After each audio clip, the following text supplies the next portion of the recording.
Welcome to the Quantum Connection podcast.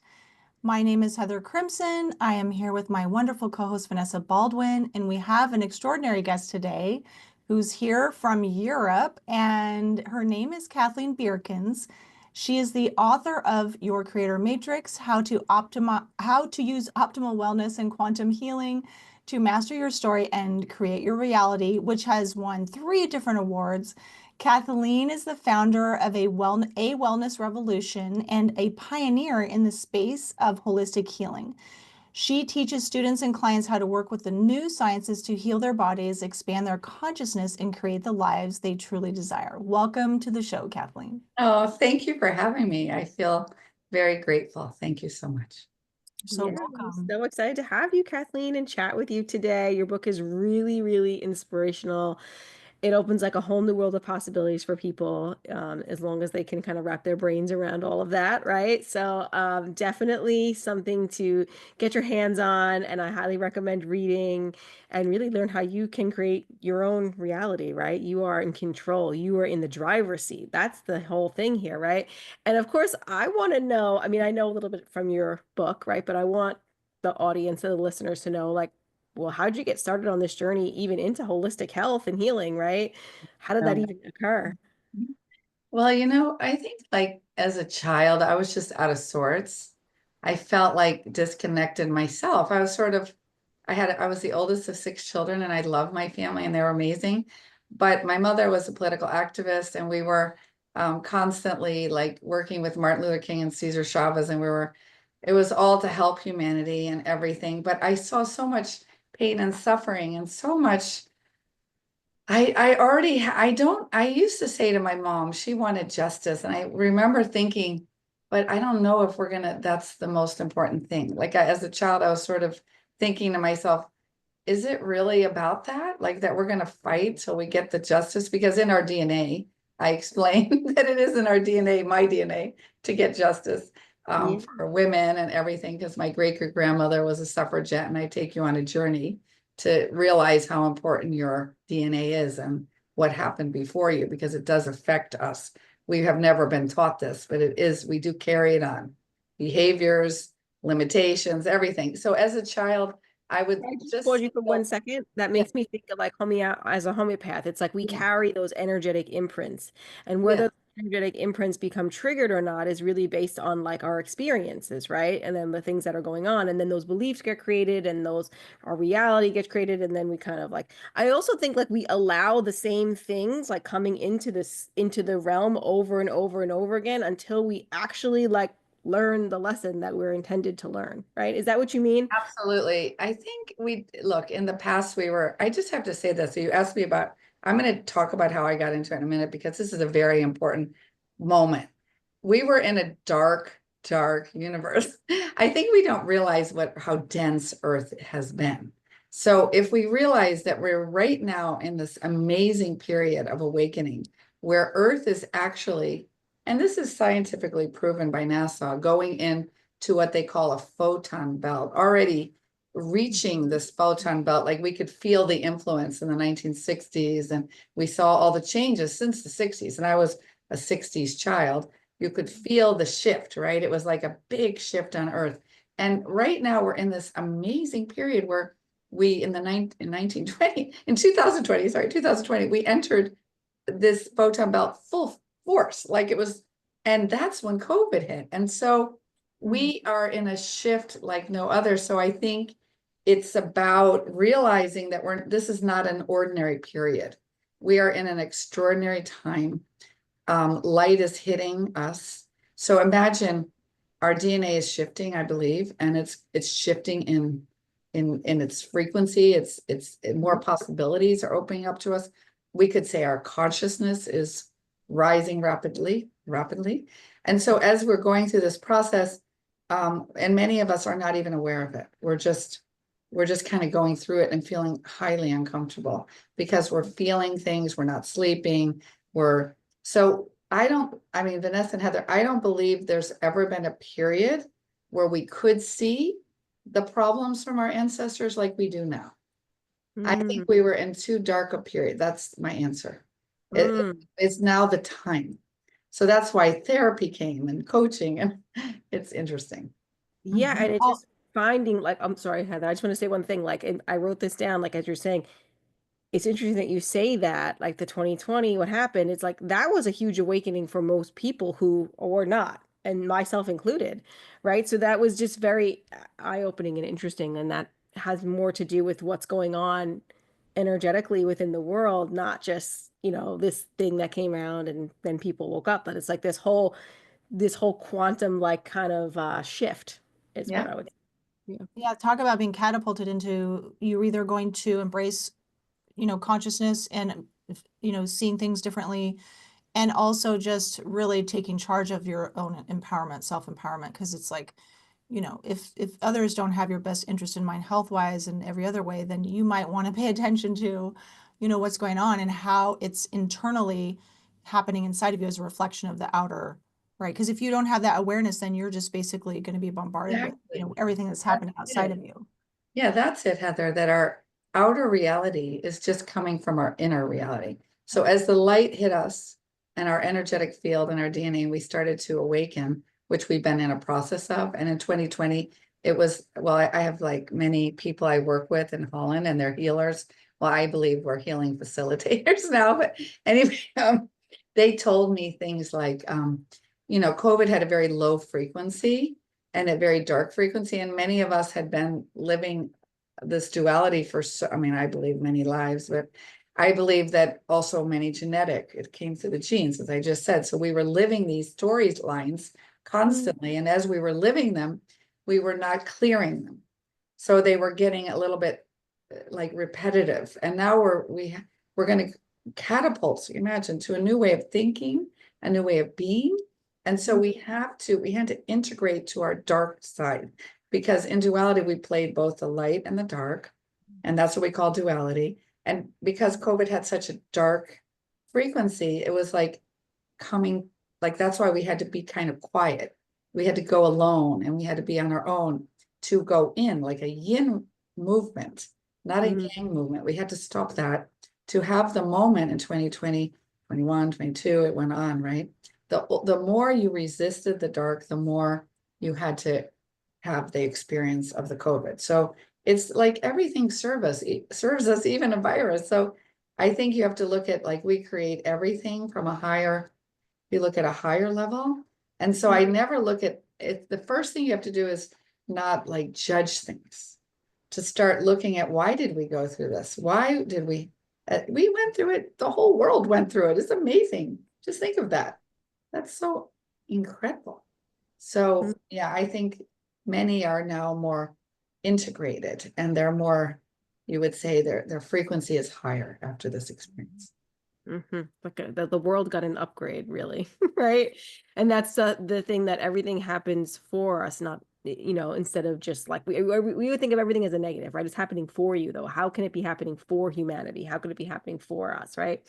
So that's beautiful. So I love So I you. know, sorry, Melissa, it parallels to your journey. And I just lived for 29 years in this near the salad bowl of, the world in Salinas. And that reminds me of Cesar Chavez and Dolores Huerta, which I know your mom worked for, Yeah. Cesar Chavez. And like you were sort of steeped in this, protest slash, activist energy, right? Which is just a reaction to the immediate oppression and whatnot. And then you went through the Saginaw riots, which is super intense. You've had a lot of like powerful, intense experiences as a child that molded who you are, right? And led you to this path of consciousness, which I so appreciate.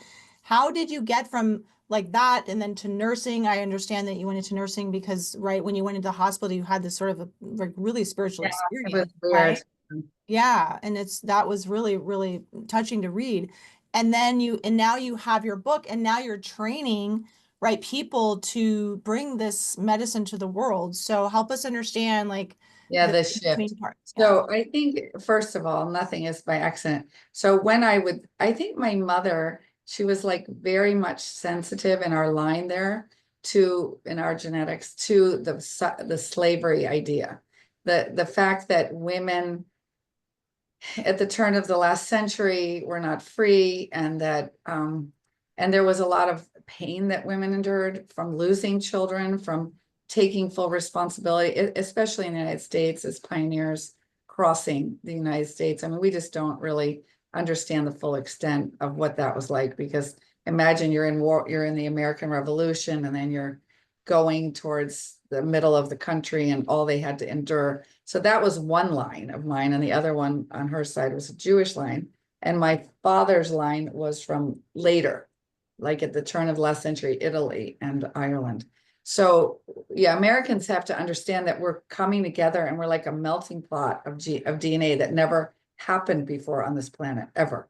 So that just makes it very vibrant that you put all those, because I live in Europe now, so it's just been now that I see the Dutch more integrated, but when I moved there, it was like all Dutch. That's it, really. And now it's not.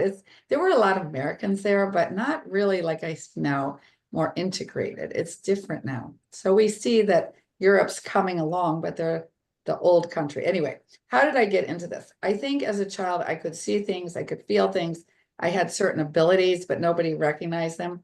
I had ADHD, for sure, whatever that is. I mean, I have my opinion on ADHD. I don't think it's a thing. I think it's a blessing. It's kind of a new way of multi-dimensionally thinking. So I was thinking like that, and I was not comfortable in the body. I felt like this density was too heavy for me. So I'm not sure. I've been on a lot of quests to understand that. Maybe I was from somewhere else. I don't know. But they call people star seeds. They come in now to help the planet. But I've definitely felt the density and the sadness and I felt everything so intensely. So I was very much thinking mentally already at 16. And I was also very much raised Catholic. So I was always with the children, helping them, like, talk about Jesus, talk about love. I was very into that. Like, I had a friend say one of the funny things, and I didn't remember this at all, that we had gone partying in high school. She said, you were the only one that woke up at Sunday at 6:30 to go to church to teach the children. She couldn't believe it. And I'm like, oh my God, I can't believe you remember that, Renee. You remember the story about me. But I did. I had this like calling to help others. And I didn't know how to put it. I didn't know how to place it. I also realized that teenager that you had to help yourself. I was in the 70s seeing all the people getting high all the time. What were they doing? They were trying to escape their reality. It was so heavy. So I was quickly like, I remember with pot, I was like, nah. I felt like I felt like it wasn't good for me, for my brain, but I think for others it is good. And I understand that now, like, not to judge. But at the time I was like, I was of course experimenting. I was an adolescent. But what I knew in my heart is that I had to figure out how to make myself well. I was not 100% well here. It was too weird, the heaviness. So I think that was the inspiration. And my mother was not into that. She was only into helping others and only into saving the world. And that was our conversation all the time. And my dad too. My dad was a professor. And I would always have these conversations with them. Well, how can you save the world when you're not, like she was smoking constantly. And I just didn't see her well. I was thinking, oh, Mom, what's going on here? So, but we didn't have the words back then, actually. So I don't know how to explain that, but I wanted to say all these things to her, but it wasn't as open. We didn't have any, we didn't have phones. We didn't have, I mean, think about the world then, it was different. And anyway, so I then quickly had that vision of nursing, being in a hospital. I was drawn. I was always very connected to my intuition. Where do I have to go? I'm just able to know that. And I think that's where humanity is going, to follow their knowingness. It's like and that's what I train people in, to how to really know themselves better, to love themselves better, and to realize how amazing they are and that they can do incredible things once they get that story down, and they're not in the distractions all the time. Not enough money, not enough attention, no one sees me, I'm not successful enough. What all the things this world, and you can see it in the young people, bring you to. But I do think that because, you said it, I think, Heather, our outside reality mirrors our inside. Isn't it amazing, the technology? So that shows us how much we're changing. because we've never seen this much technology change ever on Earth, ever. And so this tells me, at least not in our immediate time, maybe there is another time, but not this time. And I think this is showing us that we're going to a very different world. Mm. Hmm. Very different. Very interesting. Yeah. So you got into holistic healing, right? And you started healing yourself. How was that journey? How did you heal yourself? Like, Well, that's so interesting. So I honestly, I didn't even know I needed to be healed, and that's the whole point. I was a nurse in a hospital taking care of a lot of people. And I was thinking, oh my gosh, like every day, imagine a cancer list like this. And I was a young person. This was not making me happy. I was so sensitive, and they were all suffering. And I was in a head and neck step down unit, and they were all losing their ability to talk, to breathe, to everything. I mean, I've never seen any lose their tongue, lose their nose, it was so dramatic. But I realized there that we weren't our bodies, for sure not. We are not our bodies. That wasn't clearly, they would lose like their entire face. So we had to come up with other ways that their energy would communicate with us. And so I think my psychic abilities started to grow there because, I always knew, like if even later when I worked in labor and delivery at Georgetown, which was a very intense situation because we had like baby, like multiples, like remember that was the age when they were just doing like 6 babies, 8 babies. And Georgetown was in charge of all that, and also the drug babies. So, when you have like 3 women in labor with a lot going on, or 2, you have to use your intuition. You can't always just rely on what you're seeing. You have to feel. And this was a time when I was learning to use those skills. And also at the bedside as a nurse, you can't get away from the pain, literally. You have to learn how to cope with all that. And we didn't have tools. Nobody was helping us deal with all that pain. And I think that's one of the problems, and that's the change that we're learning, that we don't have to have pain in the same way, or we can look at it differently, or healing ourselves is healing our whole being. And that was not happening when I was in the hospital. It was like only looking at the physical.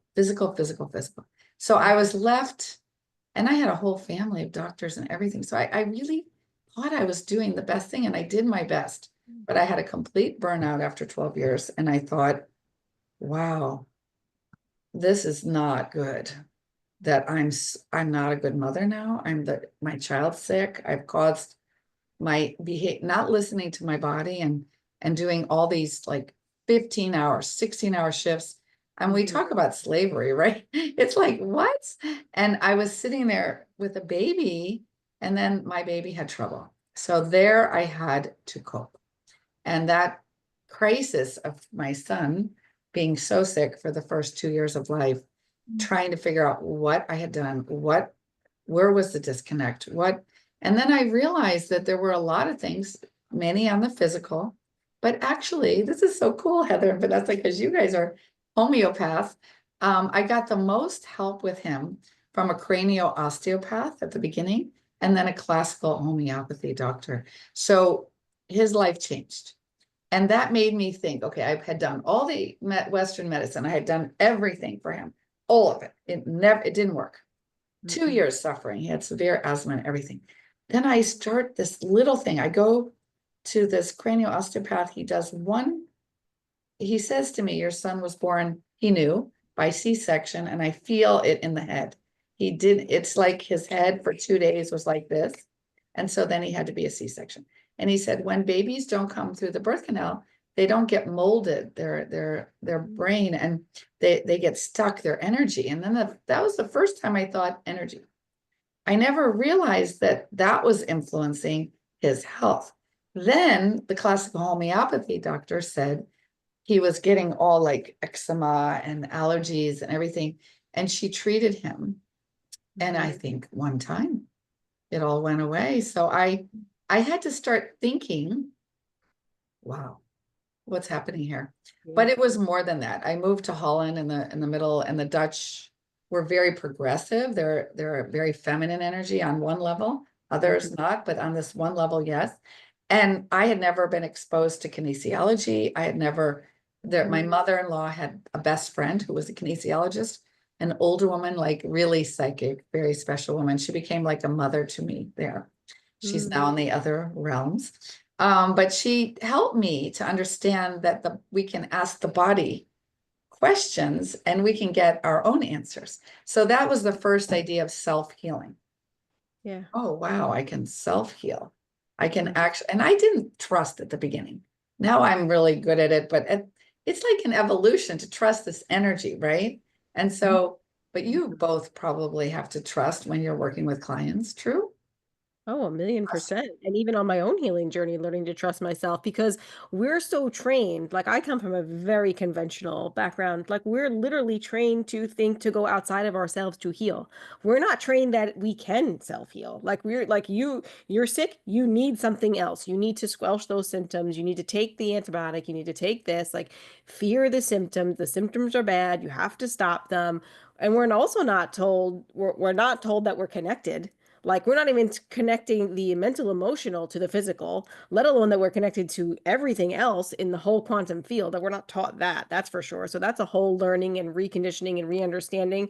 But it's like we have these physical symptoms. We never are thinking about, well, what is the mental emotional thing or the trauma or the shock or the grief or the suppressed emotions? I love that you brought the suppressed emotions into your book because I think that's a really big cause of disease for sure. And we're not, the body's going to find a way to express, like your son's, asthma, eczema, that's his way of expressing maybe some things that energetically were passed down to him that he's trying to remove. It's the body's way of pushing Absolutely. things out. Like, and we just want to stop it all the time because when the body is pushing something out, whether on the physical or the mental, it can be uncomfortable, right? Because when we're having the grief and we're feeling the anger, like we want to squelch it, we want to stop it, we want to stop the itchy bumps, we want to stop all these things, but that the expression is the healing. And I think Yeah. that's And so interestingly, it was all levels that helped him. In the end, he was eating a lot of sugar. And yeah. I was just not aware, but it was happening to all the kids at that time. And I think it is still happening. So he would go, like, even though I made him a nice lunch, he would change at school to the sugar. And then he would be, yeah, this is true, right, guys? Like So trading I up to have do this. 3 kids, so don't I worry. mean, we did our best as mothers, but come on.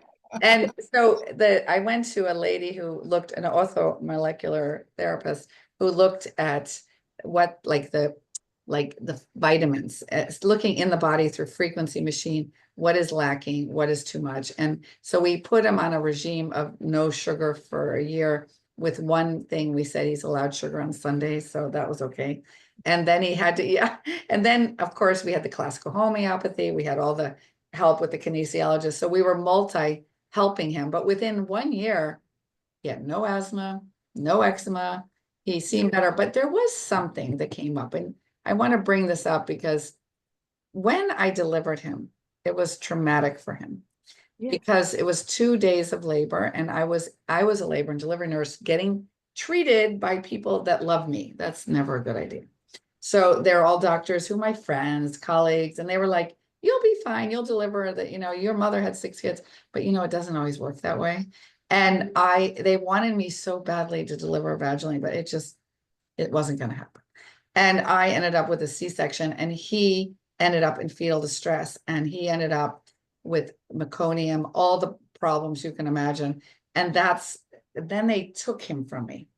And the kinesiologist found out that at birth, he had a trauma because he was put in the incubator away from me for more than 24 hours. And that we cannot understand that. But that, like you said, Vanessa, the emotion of being left, that, we had to turn that around with him, because if I didn't turn that around, he would be creating his reality from that lack perspective his whole life. So we have these traumas. We don't realize it, that we inherit, and we have ourselves. He had that himself. Maybe he also had other things, but we know that. And then when I met the kinesiologist and we really got to that core, we got to this feeling like he was abandoned, and then we could turn that around with kinesiology. It was a life changer. And I did it with all my children and myself. And they all thought I was crazy at the time. They were like, Mommy, why do we have to do that, lady? Or, you know, and all that. But now they look back and they're clearer.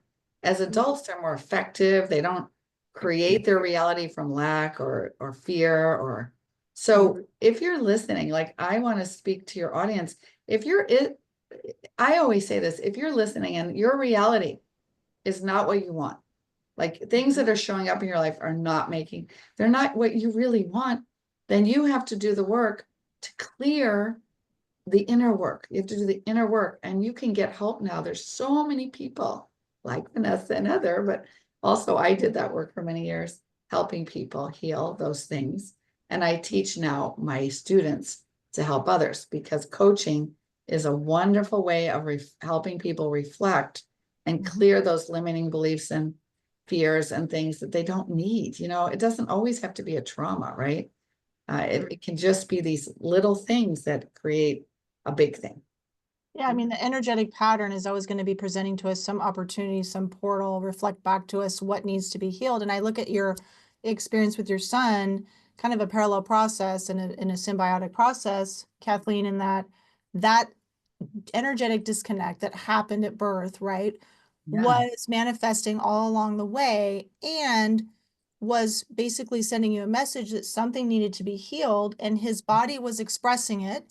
And then the invitation was always to you to find a way to be open to that energetic realm of connecting the love that was severed, physically and spiritually between you two at birth. And so that's part of your healing process. So when you talk about being a creator, it's almost like that was you stepping into the portal of, okay, I'm going to walk into this. Yeah, it was so Place. like necessary, because he was not going to get better until I did that work. That was for sure. I mean, he got a little better, of course, on the physical level, but the anxiety was still there. Yeah. So being a creator, that's what you were embodying more and more in those days, right? So how would you define creator? Because that's right, the creator matrix. Yeah, so I titled this book Your Creator Matrix, meaning you are not just physical. Like I just want to say I was so frustrated my whole life, like with the medical system, that it was just so oriented physically. And then when it was mental, you had to go to another ward. It was as if we were separate parts, you know? And I never felt that. And so I want everyone to understand that to be whole, like to heal, means that all aspects of you are getting attention, are thriving, not just surviving. So your emotional state is clear. You know how to deal with it. You're emotionally intelligent. And I say it like this. We went through this period where like IQ, like what is intelligence? Intellectual intelligence. And then we said, oh, is that really true? No, it's emotional intelligence. We got emotional intelligence. Now we're getting spiritual intelligence. So actually what we have to understand is that we are all of it. We're not just spiritual either. We are, but when we are in the body, we are spirit in the body. So we have to respect the body. And when I would do all these meditations for years, I was on a big exploration, to go meditate to the 11th or whatever dimension, just to have the experience. But I went to the back of the room and they were all sick. This one with cancer, this one with autoimmune. I thought, okay, this is not how we're supposed to be. We're supposed to be healthy. And healthy is also the body.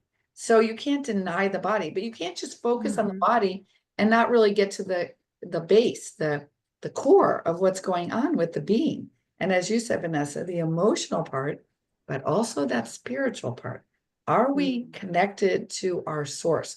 Are we connected to, you can call it God, whatever, but the field from which we come? It's easier to connect now, but we have to sometimes remember how to connect, because it requires a lot of, I say it to my students, like it requires a little work right now, because you have to be conscious of it. Like I'm conscious that I'm walking on the earth. I'm feeling the earth. I'm grateful for Mother Earth. I'm conscious that I'm connected to this field. I'm grateful. And that little awareness. And of course, look at all the things that are going on. And we never had so much meditation. We've never had so much yoga. I just think of that. All these tools we're getting to do that. I think it's remarkable, actually.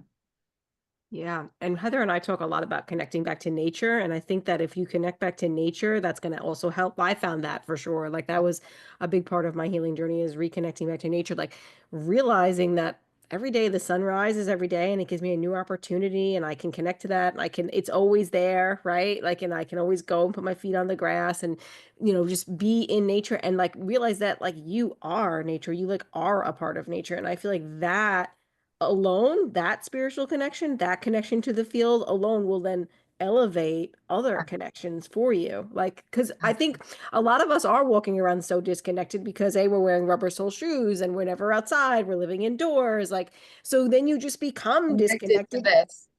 Right. Yeah, you're not having conversations like with people, in real face to face. Like, I mean, I love that we can connect like this via Zoom, but I'm saying we need those other connections too. Like our society is more disconnected in those ways. And I think that getting back to what's real and real connections will then bring you to a higher level of connection and then a higher level of spirituality and connection to source. Yeah. Yeah. So it's interesting you guys are talking about, like, it makes me think of The Alchemist, like where are we going? Like people would say, okay, we're doing all this now. What's the end game, right?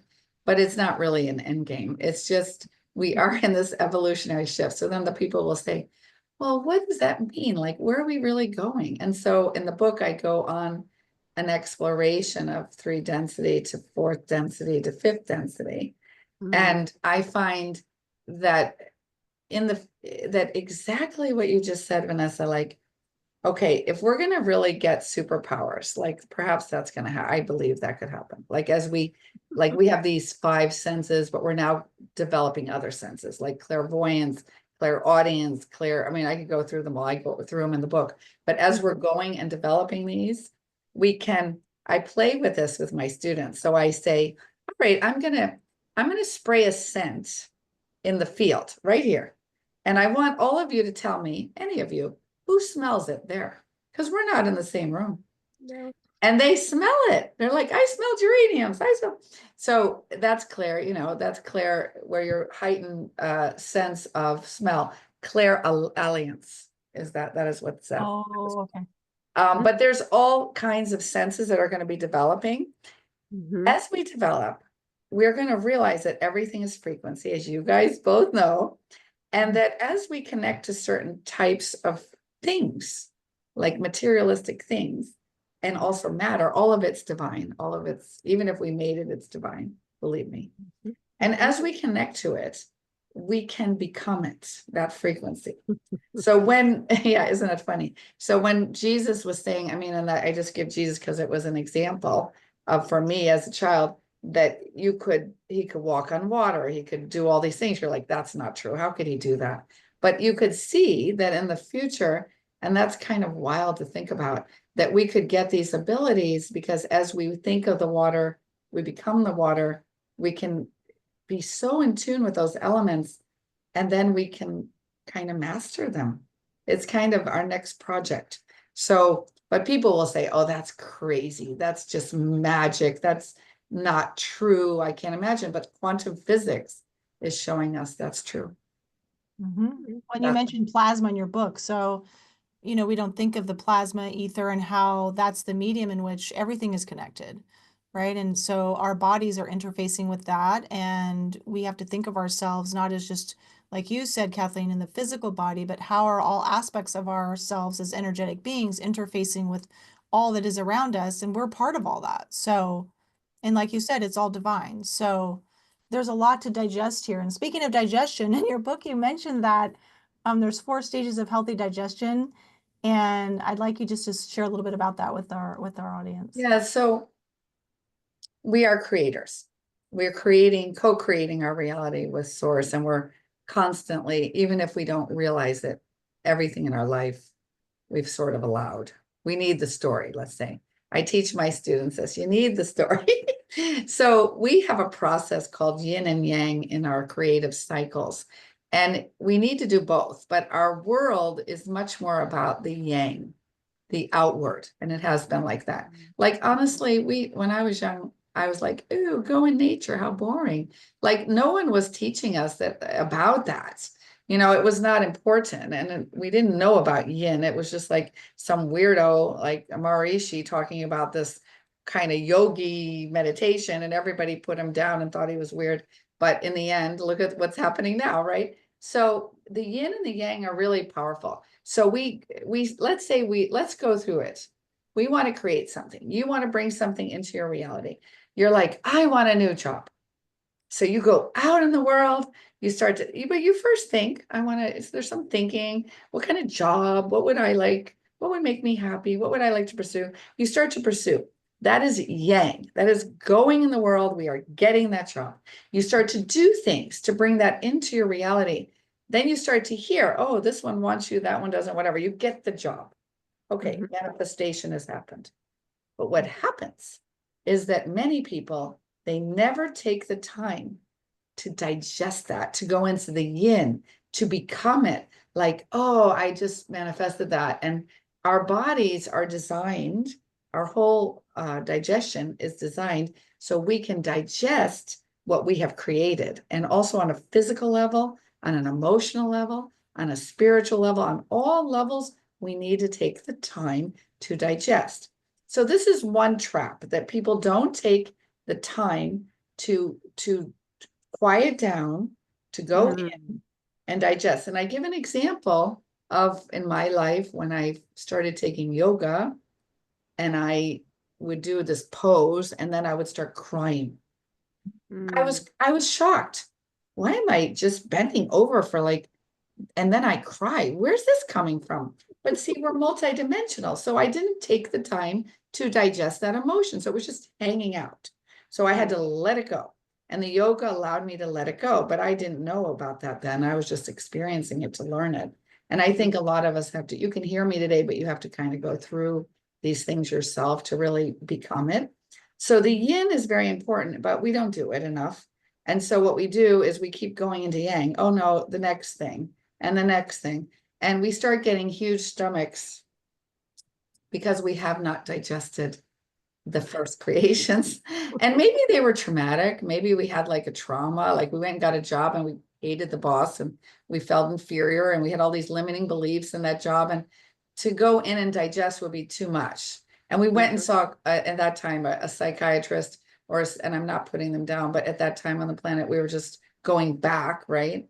And I always say, it's fine to go back if we come back to the moment now. But if the danger of going back and constantly releasing traumas and just being stuck there is that you relive it and you never get out of the past, because you can't be a creator in the past. It's not possible. And people who keep reliving their past, keep talking about it, keep this person, that person, this thing, they are literally getting depressed. And those that are constantly, they're depressed after a while. If they live in the future, oh, I'm worried. Oh, what if this happens? Oh, no, they're getting anxious. So both are not really effective creatorship. To be an effective creator, you have to be in the now, in the moment now. And you have to be conscious of what you're creating. And you have to also be conscious that you need digestion. And so there are 4 stages of digestion. And it's, I think when you read the book, you'll understand them. But my students find the most powerful one is to say the law of allowing. It's really shocking to believe that if I'm in a story I don't like, that I allowed it. That's really hard for people. Like they'd rather, a lot of people got used to being a victim, or they're in this mentality. So they don't want to say, oh, I was a part of that creation. You see, that's the first step of being a creator, to observe that you have been a part of it. And that's not easy. That's like, you have to take responsibility for that. So that's one trap, that you don't do the digestion. And then there's people, they only digest. They don't dare to go back into yang. They've had a trauma. They've had stuff happen. They didn't work out. They're just like, they want to be safe. They want to just be in this yin, and they're constantly just doing everything to be in yin. They don't dare to do another thing. There are people that are in that for years. Like I've seen that. I was the other one, but I do have a lot of students and things that They didn't dare to go in yang again because something, maybe it was with a relationship and it didn't work out and they felt like they were with a narcissist and it was horrible. So they don't dare to have another relationship because what if that happens again? I mean, I could give you a lot of scenarios, but so this yin and yang, so we're creating our life on all areas. So our relationships, our food intake, how we, food helps us digest too. That's on the physical level. So if we're eating and we're not conscious about eating and we're not just eating, we're like digesting our life stories, literally. So the food, the emotions, I call the gut the emotional processing center. So if, for instance, you have been, you've had a really dramatic life story and you start eating a lot, it's just to help you go into yin, but you're not aware of it. So you're just eating a lot and then you gain a lot of weight. But when you start to release the emotion of it or the limiting thoughts, then you start losing weight like this. It's crazy. It's actually, but I mean, many ways to Rome, right? There's pharmacy perspective right now. So we have to say, I never judge. If somebody says to me, I have to go on Ozempic, I have to do this. Okay, that's their road. Would I do that? No, because I know we're multidimensional and it's only going to affect, that's treating the symptom on the physical level. But for some people, they need that. But I think there's many ways to do this. And I think you guys understanding what I'm talking about with emotions would agree. Yeah, absolutely. I love that you keep bringing up that we're multi-dimensional. If people don't understand what that means, what do you mean by that? Like, it means that we have to work on all levels. Like, what are the levels that you're talking about? Okay, so the physical, we don't deny the body. We develop an appreciation for our body, a love for our body. Many people hate the body. They don't trust it. They've been disappointed in it. It depressed them because it developed an illness, which is only imbalance, by the way. So they have to it's very easy to get out of balance here on this planet, believe me. So I always say, pat yourself on the back and love this body because it's doing its best. So the body holds the energetic field, which is we are energy in a body. And when people die, like I was a nurse, so I saw a lot of people die, I would see the energetic field just lift off. It was like a flight. It was so beautiful. It was like, whoa, they were still there. It was just the energy went up. And I could see after they left that the body was just like a physical thing then. It was missing all those dimensions because as the physical takes off, I mean, as the energetic leaves the body, it takes with it the DNA, the field of the DNA, which is a library for everyone. So everybody has their own library, you could say, of wherever they've been, what they've experienced, everything about you. That's why you are so unique. Each of us are so unique because we're all different. And that's one of the mistakes of medicine, thinking that we're all the same. So we're not all the same. So the spiritual field that we are is our essence, our core. And we have a core, we have a soul, that is connected to that field. So we have to understand that. That's who we really are. But we have this emotional field on earth, which helps us navigate our life stories. And why do I say that? Because it helps us to be in touch with the body. So if we didn't have emotions, just pretend we didn't have emotions. We were literally not emotional. We only had thoughts, a body.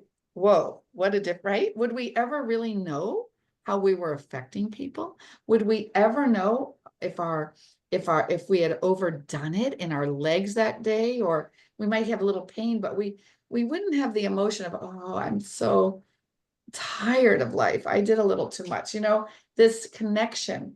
So our emotions are helping us navigate our life here because it's so tense. No, I totally agree. The emotions are really the bridge between our physical experience and our spiritual soul experience. And the emotions help us navigate when we're out of alignment with that soul's mission, purpose, right? What we're really called to express here. So emotions, like as a semi-retired psychotherapist of 20 years, like I've witnessed, right, when we when we're disconnected and we don't see the totality of all these dimensions, like you're talking about, Kathleen, like we're going to treat this over here, and then we're going to go over here and treat that. And then sitting with people in the therapy room and seeing how their bodies were holding the emotional experience and how that affected their symptoms in every way. So, and then being limited to like, oh, this is my practice, my scope of practice is really frustrating. Not that I wanted to go be a doctor or anything, but it's like, how can we help people see the totality of their experience and not, take those dimensions and break it down into something like if they're mutually exclusive, because that's just, I think, so hard on us. So I'm just loving how you're making this so user friendly. And how do you like bridge between all of this and then the cellular functioning and some of the ways you speak to in your book that are so fascinating about, right, what nourishes us at the cellular level to enhance the cohesion of our multidimensional experience? Yeah. So our cells, if our cells are not healthy and they're not vibrating at a high level, we cannot be healthy and well.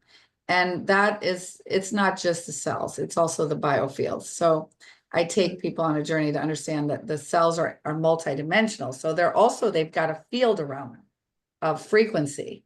And that when they're functioning well and you're healthy, all of your cells are just in a really high frequency. So the first thing, let's go to the emotions. Candace Pert talked about molecules of emotion. We are on a physical level affected by our emotions. We have hormones. They go, the minute you're in a joyful state, there's like a little hormone for joy that goes to all that sends a little message. She's happy today, joy. And it goes to all the cells and brings them up to a joyful feeling.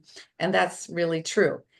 If you're sad, and let's say someone's always sad because they haven't cleared something, so they're feeling sad all the time, then that frequency is on all the cells.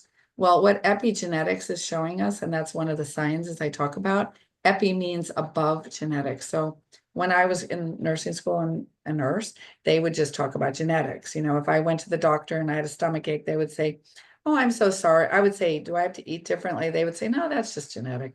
It was what they thought. They were trained, but we now know that's not true. Maybe if we changed our diet, it would affect, right? That seems ridiculous now. But at the time, that's what they believed. So well, they still say that. So, they still do that. Yeah, they probably still do that. I'm not Yeah, gonna. they still do that. It's so I unfortunate. know, Vanessa. So it's not gonna be Like, awful. like, how do you not know that your diet could actually change your colitis? Like, yeah, it's Okay. So therefore, it's not, so look at it like this. We have all these things going on at the same time, right? We have the physical, the emotional, the mental, the spiritual. I tell my students, start where you want to start. You cannot connect to all of them all the time. You will learn how to do that. But start, like I see the students, they start with food, and that's good. They love food. So they want to change their diet so that they feel the difference in their whole being. But then they feel it everywhere. So if they go from eating like a diet that doesn't serve them to a diet that serves them, they start to be clearer in the mind, which is the mental. They start to be able to have more space to digest and work on the physical, and the emotional comes up. So it's kind of like once you make one change, you start to go to all of them. And that's what we're seeing. So it doesn't matter what you do. There's no right way, there's no wrong way. You just start where you are, connect to that, and say, how can I connect to myself and become a better version of myself on all levels? Okay, let's look at that. And I think when we judge them and say it has to be this way, whereas we're the same as the medical field. Yes. You have to go with what resonates with you and your body and your intuition, and like follow those whispers in your intuition and what you think is going to be supportive for you. And I think that's really important for people to tap into that, because you will be led to the right direction, right? And I also think like the little change, right? It's like that quantum effect. It's a ripple effect in the body, right? Like that little change that you make makes a huge impact, right? On the cellular level, right? So it's huge. So that's the emotion, right? The emotion is that molecules, but the physical is literally we eat, we become. on Mm. the physical level. And what have we allowed ourselves, humanity, to be eating? Yeah. It's kind of wild, right? I don't want to get depressed over it, but I want to be real about it. Like, we should probably look at this and we are looking at it. Look at all the documentaries that are looking at it. That's raising our consciousness to say, does it really serve me to eat processed food all day long? Like, is what's happening when I do that? Am I really creating healthy cells? So what I learned from my experience is that we are made, every cell's made of 3 macromolecules, and we need to eat them at this time on the planet. That doesn't mean we're going to need to eat them many years from now, but because there are people who just exist with their breath, right? Breath air. But right now we need to eat. Most people, their belief system is they need to eat, and we are made of proteins, fats, and what we call glycans. And they're a certain type of sugar, which isn't sweet. And that is the new science that has not been addressed by humanity. And I get crazy about it because it's kind of like the most important science on earth right now. And I was determined to bring the science out because imagine we're online. We're right now online. Imagine I take the ability to be online away. What would happen? We wouldn't have this conversation, right? So what makes our cells online are those glycans. And they are around every cell of your body. They're on the outside of your cell. They're glycoproteins, so it's a sugar and a protein, but the glycans are the antennas, and they're crystalline, and they're talking to the environment. So they're the way that the cell can be connecting to its environment. In other words, how does your cell protect itself? How does your cell know what nutrition is? How does your cell do everything it needs to do every day for you to be healthy? Well, it has those glycans, and they've been stripped from the food. They're just the way we do our food. That the glycans are made in the sun. They're crystals. They're made of sugars. So what do we do with our food? For many years, we ship it long distances, put it in warehouses. It doesn't taste like anything. Right. So you're saying when we don't eat it like directly right after, like picking it from nature, it's going to have less of that. And so if we're eating shipped foods, if we're not eating local, if we're not eating seasonal, if we're not, you know, honoring the seasons of nature, if you're kind of eating, something that was you lived in New York and you're shipping it from Mexico and you're eating that, that's not going to have the correct information. It's not going to have the correct proteins and things that you need and the information that you need. Well, the thing is, structures function. It's like building a house. How do I want to build my house? Do I want to build it with a bunch of straw, right? You know the story of the big bad wolf. Or do I want to build it with something more stable? So at this point, we have to decide how we want to build our being. And that how we build it at this moment on the planet is through proteins, good fats, and these sugars. And so we have to figure out how to do that better because we're all lacking at the cell level. And when you lack at the cell level, you don't make the proper function, the proper structure, which isn't the proper function. And then cell communication is not working, and then we're offline. And when our cells are offline, we get cancer and autoimmune because we can't read. Our cells are blind. Our cells don't have the right thing to see. Those sugars are their way of seeing, or their way of hearing, their way of talking to their environment. When they're not there, imagine how important they are. That we can't do. I want to clarify since we brought it up because I think cellular communication is so important, right? Like our cells need to have that. If we're not our cells aren't communicating, we're that's it, like you said. But I want to just be sure so our audience understands when you say sugars, you're not meaning like what do you mean by that? You're meaning like I'm going to talk about that. So yeah, we have 200 carbohydrates in nature, and most of our sugar has been processed. And that is not the sugar I'm talking about. Right. These glycans are in nature. So they're in broccoli, they're in spinach, they're in nature, and we eat them. But because they're critical, like the body goes, I know you need to be online. You absolutely need to be online or you're going to die. That's signaling, that's life force, that's connecting to that field. without connection, there's no life force, there's no life. Mhm. So without these sugars, there's no life. The liver will make them. But let's be real. How clean are our livers right now? How easy is it for our livers to make everything? Are we just giving our liver too much at this time? Like too much responsibility? I say it like this. When I was young, I'm not kidding. We would just get a cold and it would be over in a day. I'm not making this up. I mean, yeah, you did have some things that lasted, but it wasn't like people were with the flu every 2 months. And yes, we are in ascension, so things are changing and there's a lot of influences. But what I notice is the immune systems are really in trouble right now. And that's going back to the cell level and the cell level on all level, also the digestion that we didn't do, all the things we've been talking about today. So it's people always say at the end of my course, like, oh my God, this is so depressing. I say, no, it's not.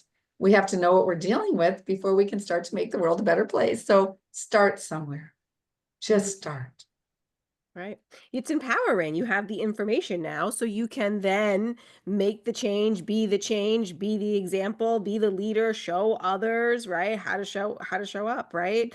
And the more you work on your field and yourself, that's going to impact the people that you are connected with quantumly, right? Like either the field and even just more than that throughout the whole universe, right? So as each person works on themselves, it impacts everybody, right? Absolutely. So Yeah. we have work to do, but if we realize that we're all connected, right? Quantum physics is saying, like you just said, we're all connected. That's step one, to realize that, how I treat you is how I treat me.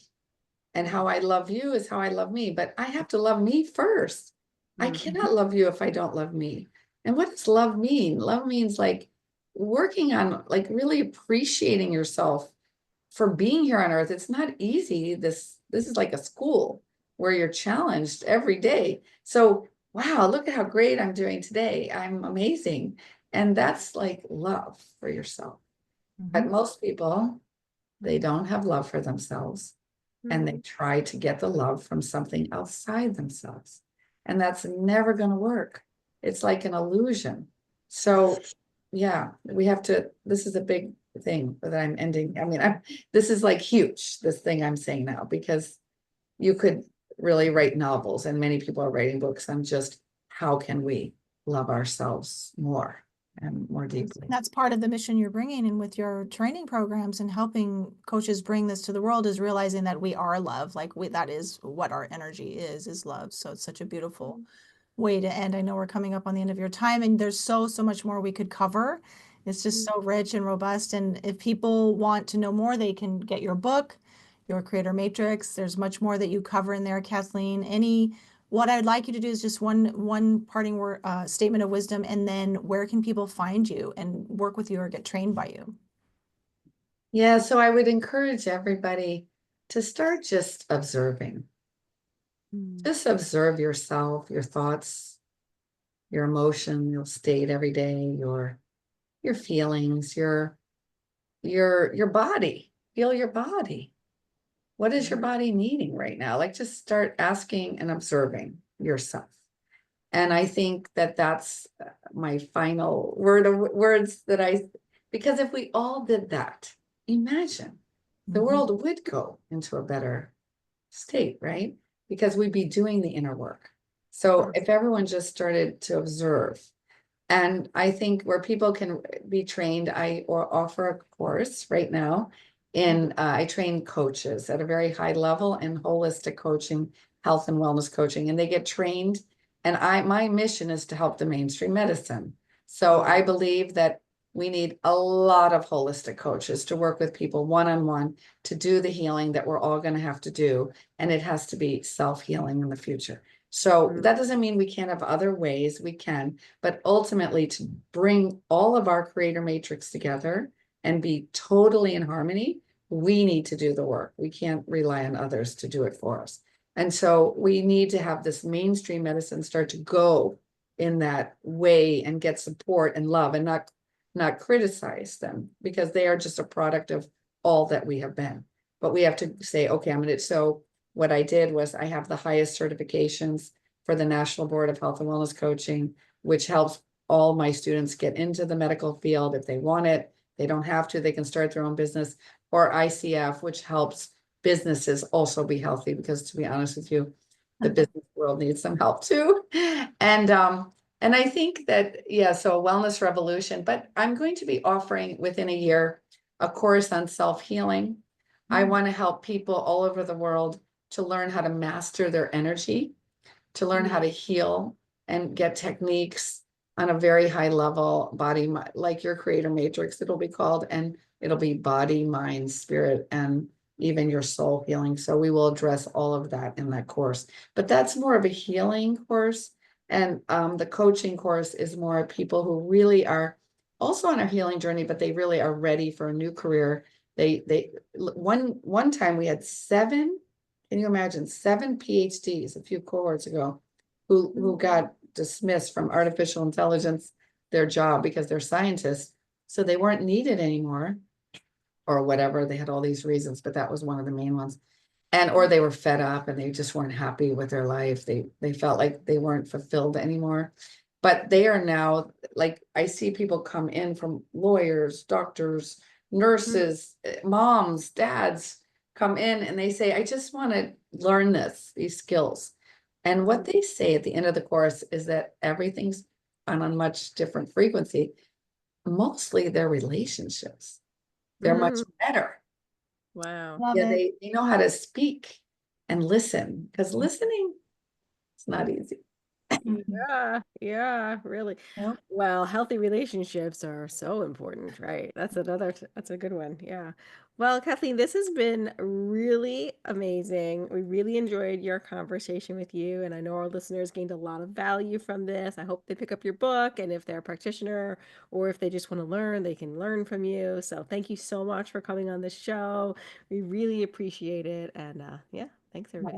Thank you to both of you for your work. I really respect your work. I think you're doing an amazing job, and for having me today. Thank you. Thank you, Kathleen.